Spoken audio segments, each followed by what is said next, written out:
नमस्कार, मैं रवीश कुमार। अमेरिका के राष्ट्रपति ट्रंप अपने विदेश सचिव रूबियो के साथ G7 की बैठक छोड़कर वॉशिंगटन के लिए क्यों रवाना हुए? क्या डील होने के आसार है? कनाडा से लौटते वक्त एयरफोर्स वन विमान में ट्रंप ने पत्रकारों से कहा कि उनका इरादा सीज़ फायर नहीं है। वे अब इस मामले को जड़ से खत्म करना चाहते हैं और इसके लिए ईरान को पूरी तरह से अपना परमाणु कार्यक्रम छोड़ना ही पड़ेगा। ट्रंप ने यह भी कहा कि अगले 2 दिन में इजराइल कुछ ऐसा करेगा जिसे किसी ने नहीं देखा होगा। तो इसका क्या मतलब है? ट्रंप, क्या आप नेतन्याहू की भाषा बोलने लगे हैं? ट्रंप की यह भाषा बता रही है कि ईरान इराक या की तरह घेर लिया जाने वाला है, उसकी बर्बादी सामने खड़ी है। देखना है कि ईरान इसका सामना कैसे करता है। क्या ईरान अपने परमाणु कार्यक्रम को पूरी तरह बंद कर देगा? हम इस पर भी बात करेंगे। बहुत सारी कड़ियों को जोड़ते हुए इस वीडियो को तैयार किया है, जिससे आप ग्लोबल लीडरों के दोहरेपन को भी देख सकेंगे और ईरान की अपनी कमजोरी और क्षमता को भी, इजराइल की जिद को भी तो देखते जाइएगा। अब आते हैं उस सवाल पर कि ट्रंप पर भरोसा कर ईरान ने धोखा खाया या ईरान ने खुद को भी धोखा दिया है। कहा जा रहा है कि 40 साल से ईरान अमेरिका और इजराइल को शत्रु बताता रहा, उनसे लड़ने के लिए जोशीले नारे लगाता रहा, का इस्तेमाल करता रहा, लेकिन अब पता चल रहा है कि उसके पास युद्ध की कोई तैयारी नहीं, केवल नारे ही लगाता रहा, धमकी देता रहा, दहाड़ता रहा। ईरान के पास मिसाइलें हैं, ईरान ने इनका प्रदर्शन भी खूब किया, लेकिन क्या इन मिसाइलों के दम पर ईरान लंबी लड़ाई लड़ सकता है? क्या यह काफी है? मीडिया में लिखा जा रहा है कि इन मिसाइलों को काबू में करते ही इजराइल हावी हो जाएगा। इजराइल ने दावा भी किया है कि ईरान की 1/3 मिसाइलें नष्ट कर दी गई हैं। ध्यान रहे, ये सब दावे हैं। अभी तक के हमले में दिख गया है कि ईरान के पास वायुसेना नहीं है, ईरान के पास आधुनिक फाइटर प्लेन भी नहीं है, टैंक नहीं है। कम से कम पश्चिमी मीडिया में ईरान को इसी तरह से पेश किया जा रहा है।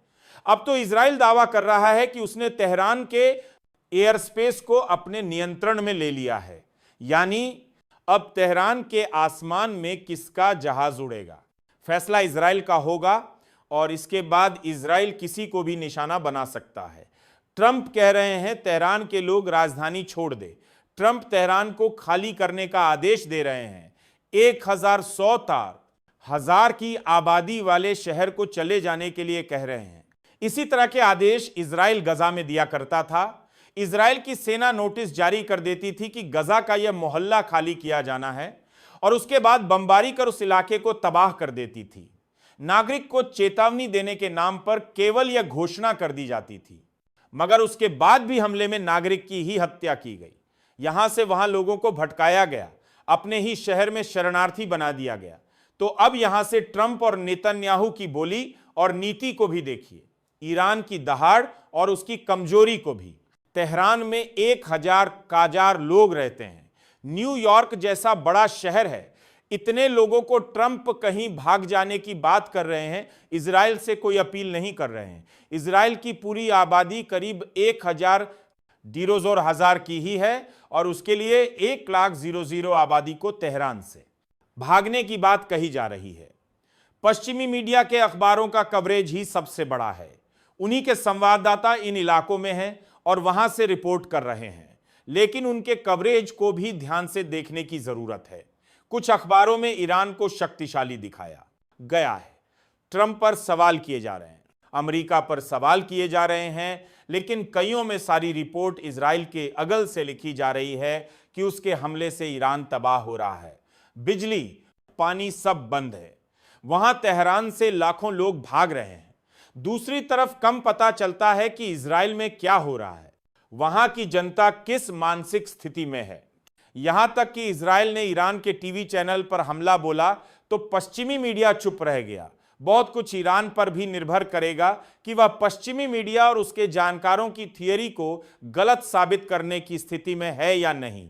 पश्चिमी मीडिया के पन्नों पर ईरान कभी भी मसल दिया जाने वाला देश बता दिया जाता है और ईरान की असली ताकत को बताने वाला मीडिया शायद बहुत कम है। ईरान की सरकारी मीडिया एजेंसियों में बहुत दम नजर नहीं आता। भारत के अखबार हिंदू ने अपने संपादकीय में इजराइल को रोग ने लिख दिया है। हिंदी में मतलब हुआ, इजराइल एक उद्दंड राष्ट्र है जिसके अवैध आक्रमण से पूरे इलाके में शांति प्रभावित हो रही है। इन सब के बीच G7 की बैठक छोड़ वॉशिंगटन के लिए रवाना होने के समय ट्रंप ने कहा कि वो यानी ईरान डील चाहता है। जैसे ही मैं यहां से निकलूंगा हम कुछ भी करेंगे, मगर अभी मुझे यहां से जाना होगा। ट्रंप की एक बात अच्छी है, वे बाकी देशों के प्रमुखों के साथ अपने सहायक की तरह बात करते हैं। कनाडा से निकलते ही उन्होंने सोशल मीडिया पेज ट्रुथ पर फ्रांस के राष्ट्रपति मैक्रो को सुना दिया कि प्रचार के भूखे मैक्रो ने कह दिया है, मैं इसीलिए G7 की बैठक से निकला हूं क्योंकि ईरान और इजराइल के बीच डील करने जा रहा हूं। यह बिल्कुल गलत है मैक्रो को।